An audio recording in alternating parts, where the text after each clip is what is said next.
Right, let's get started. Let's see if my handwriting is good enough.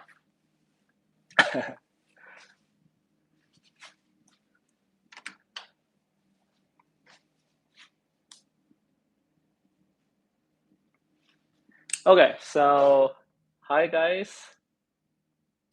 Hi, my name is Jack. I'm just testing out my handwriting to see if my handwriting is too big or too small on the screen. So not a big deal. Just want to see if my handwriting is okay to read.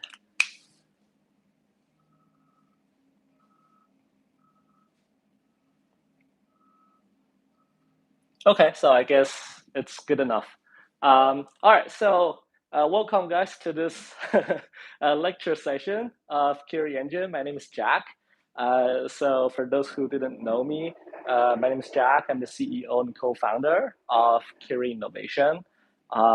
Yes, as most of you guys may know, but just in case you don't, Curie Innovation is about a tech startup, and we try to make 3D scanning technologies as affordable and as more accessible as possible. Yeah, so to do this, right, in the early this year, we introduced a very easy to use app called Curie Engine app. What this Curie Engine app do is that it can basically allow you to take a whole bunch of photos around an object, and then we upload the data to our cloud server to compute the data. And after 2 or 3 minutes, you'll get a really detailed, high quality 3D scan right off your smartphone. So this way, you don't even need to buy any, 3D scanner hardware, which would easily cost, 500, 600, or even $700. Yeah, but that's basically the cheapest one. But if you want to go higher up, you're looking into 3,000 or even $8,000 3D scanners. But after some testings, we were really surprised to see that actually our result is actually very compatible with those 3D scanners that are below $1,000 range. That's really pleased to see. Yeah, so I'm just here to let you know how does Curie Engine app run and why we can basically take a whole bunch of photos without even using hardware to get you the 3D scan results, right? And so this way, by understanding this science behind it, hopefully you can do this better, because 3D scanning sometimes can take some practices before you can get a really good result. All right, I'm gonna check on the comments and see if anybody have any questions, but if not, let's begin. All right, so number one, okay, this is a very, very important topic, guys, because Curie Engine is running on an algorithm called photogrammetry in the back, photogrammetry. All right. For those of you who don't know what photogrammetry is, in one sentence, basically photogrammetry is an algorithm that allows you to take a whole bunch of photos around an object. And what does photogrammetry do is that it tries to recognize the feature points of the scanning object on each photo. And then by recognizing these feature points on each photo, it tries to compute a global coordinates of the object. Does it make sense? No? Okay, so I'll introduce another concept first of all, because another concept would maybe make a little more sense, because photogrammetry, in another term, it's also called multi-view stereo. Multi-view stereo. They are pretty much the same thing, right? When you say photogrammetry, you're referring to as a algorithm called multi-view stereo and vice versa, okay? And yeah, so here's the little drawing of what this algorithm really does. For example, right, we are scanning, for example, a little smiley face, figurine, for example, this guy here, all right? And if you're using Curie Engine, this kind of app, what you have to do is really, you just take a whole bunch of photos. Okay, for example, this is different angles of photos, all right? You just take a whole bunch of photos around an object, around it, all right? and boom. So basically taking a whole bunch of photos around an object, and then that's all you have to do, honestly. And you just upload these photos and data to the cloud, and we do the rest, all right? But here's the tricky part. It seems actually pretty easy, but this is where a pitfall that a lot of users actually fall into. It seems really easy, and it's actually very easy, but there's one more thing to keep in mind with, because when we are taking photos around an object, okay, what we really do is, basically, you have this smiley figure in every photo, right? In every photo, but at different angles. Make sense? Different angles, because you're taking photos around it. So basically you have different angles of the object on each photo, all right?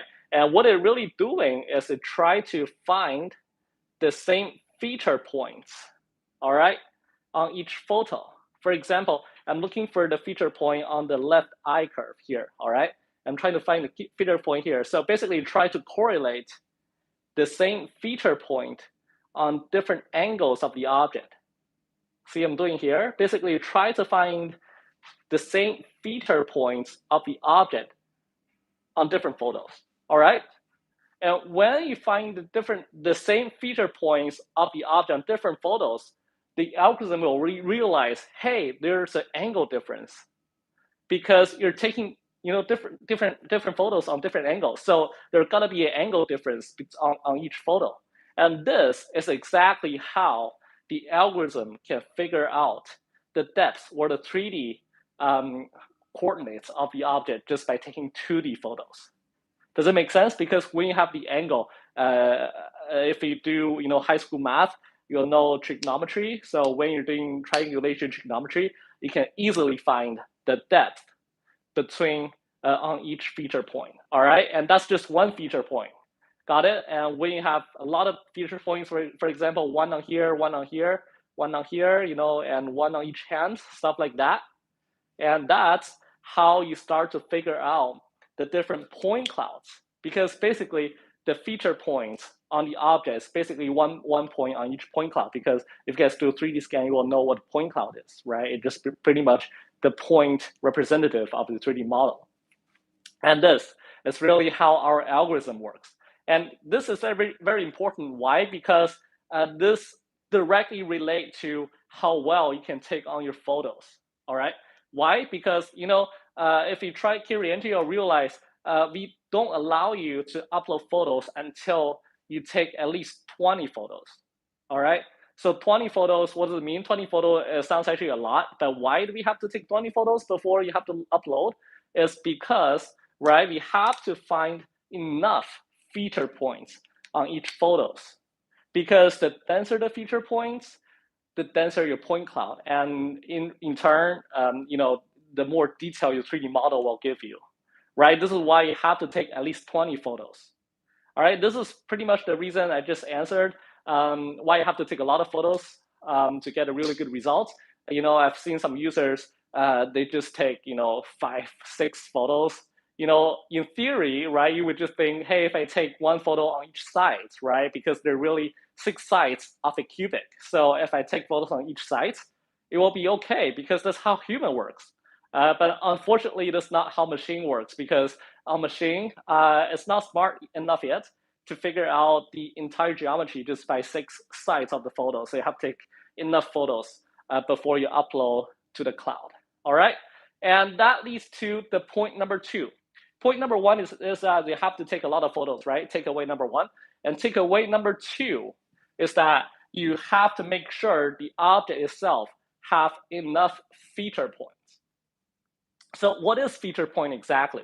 For example, what is feature point? Okay, really good. That's a really good question. For example, if I have a like normal water bottle, right? A water bottle, or even a China glass, all right? Just a glass made of China, like this, right? This is the handlebar. It looks like China glass, right? Anyways, so this is a glass. And for you guys know, for most of the glasses, what's the characteristic of the glass is pretty much it's really shiny, it's really glossy. all right, and it's either white or purple or blue or green, so it doesn't really have too many colors in one glass, right?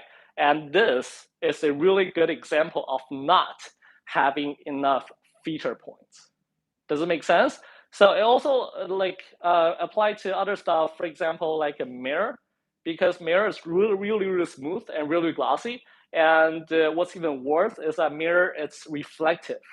So which means if you take photos, at different angle of the mirror, the feature points won't be the same because it pretty much you find the feature points of reflection, not really the feature point of the mirror itself, right? So mirror is also another example of a object that not having enough feature points. All right, and on the other hand, what's the object that have enough feature points, right? What are the objects that are really good to 3D scan? For example, all right, for example, shoes, right? A pair of shoes. Like shoes is a perfect example of having a lot of feature points for our algorithm to recognize. Why? It's not really because of the shape, or it's not really because of the color even. It's actually because of texture of the shoes. Because if you think of your shoes, right, in most cases, or in many cases, your shoes either made of a very rich textures, stitchings, or even leather. But even leather, it has a lot of feature points because those little textures on the leather, like pretty much is made of skin, right? And the skin, you have that little prints. So these prints, if it can capture by the camera, which most of cameras does right now, nowadays, especially smartphone, right? Because the smartphone have really good cameras nowadays. So these things, as far as it has a lot of feature points, it's really good for the Curie engine to recognize. All right. Another really good example would be, I know a lot of you guys are miniatures and hobby enthusiasts, right? You guys hand paint a lot of war game pieces, or you guys do a lot of figurines, or a lot of super detailed dragons stuff. I don't know. These things are really have a lot of feature points too. Because why? Because one, those things have a super detailed thing on the figurine or on the model. Basically, from the different colors to the weathering, to the textures. So these things can provide a tons of feature points for our algorithm to 3D scan.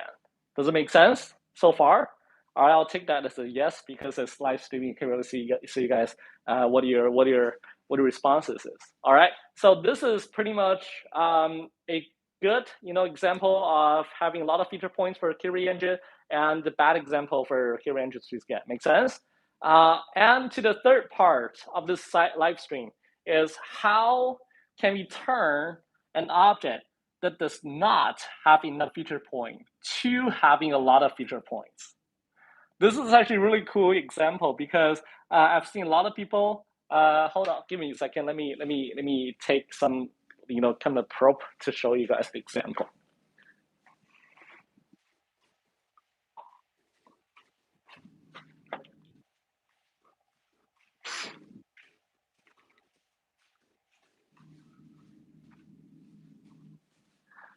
All right, so in my hand, this is a perfect example of not having enough feature points.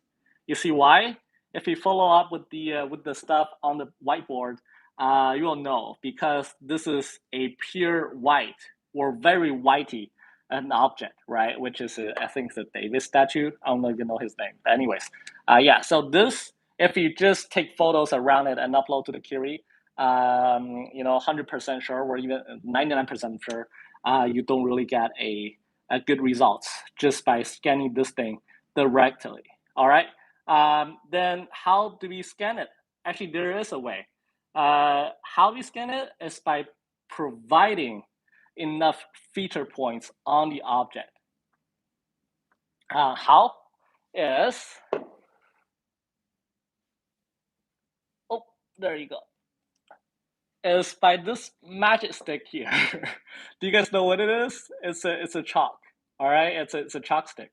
It's basically what you write on your blackboards. All right, and why do we need this? Is because when you apply chalk sticks, on top of a glossy or monocolor surface, you will in turn create a very textural surface of the originally white color object.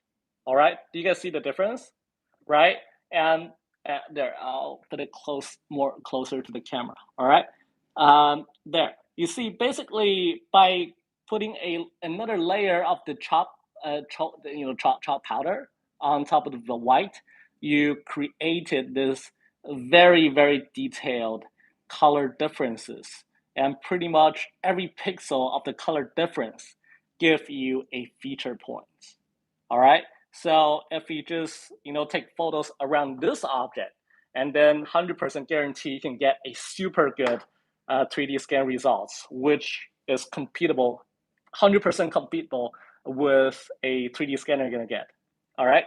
And yeah, another really good thing about about chalk is that you just if you don't want it to basically make the object surface dirty, you can just wash it away afterwards, right? It's really actually very simple. All right. Yeah. So this is actually a really smart way to do. And all right. And actually, another way is basically the same stuff, the same idea, right? Just different material, different tool to help you achieve the same goal, which is creating feature points on the object, right? So another really cool example we actually found out is this thing. All right. So what is it? It's literally baby powder. All right, it's baby powder, and actually works really great on the dark stuff because for some reason if you do a light color chopstick, on a dark surface, it won't really stay because it's the dark it really absorb a lot of color and lights. So some of the chalk doesn't stay, but the baby powder does. So what do? You just dip into the baby powder, and yeah, use your brush and brush on the top of the dark surface of the object. So all of a sudden, you create this dual color differences, which can pretty much distract a lot of feature points on the object. So this way, you will get a really good 3D scan. And another tricky part, or another really useful tool, is this dot sticker. And same idea. If you don't want to, make your surface dirty and put some powders on the top, you can actually use stickers. Just peel off each sticker and put it on each, different geometry sections of the object surface, and you will pretty much get the same result. All right. And yeah, so this is pretty much the way how you do the 3D scan with the objects that do not have enough feature points. All right. And yeah, so another good example is actually the same idea as this kind of beam, right? And also, yeah, I applied the chalk here already, but if you put it closer to the camera, you can see beforehand it was all gray, right? It just pretty much a plastic injection parts right off the mold, which doesn't really have too much feature points because it's pure color. But once you apply some kind of powder on the top, you get this. And this, you can pretty much, just by taking close-up photos on this beam, I can guarantee you can get a very professional level 3D scan for your different objects, projects, all right? And yeah, so that's pretty much it for today's live stream. I think, well, I hope this, I don't know, how long is it? Like this 20 minutes lecture can help you get better 3D scan results in the future. And once I upload this video to the YouTube later on, I'll try to 3D scan it because, well, my hands is full of powder now. Guess what she said? Yeah, my hand is full of powder now, and yeah, I don't want to touch my phone at this moment. But once I upload this video to the YouTube, I'll try to, also show you guys what the result turns out to be with this kind of technique. All right, and that's pretty much it for today's live streaming. And I hope you guys like it, or at least I hope you guys can learn something about this technique. And in turn, I hope you can all apply it to the future use of our object of our project, and then I hope you guys can get better 3D scan results. All right, and that's pretty much it for today. So Jack's out. See you next time.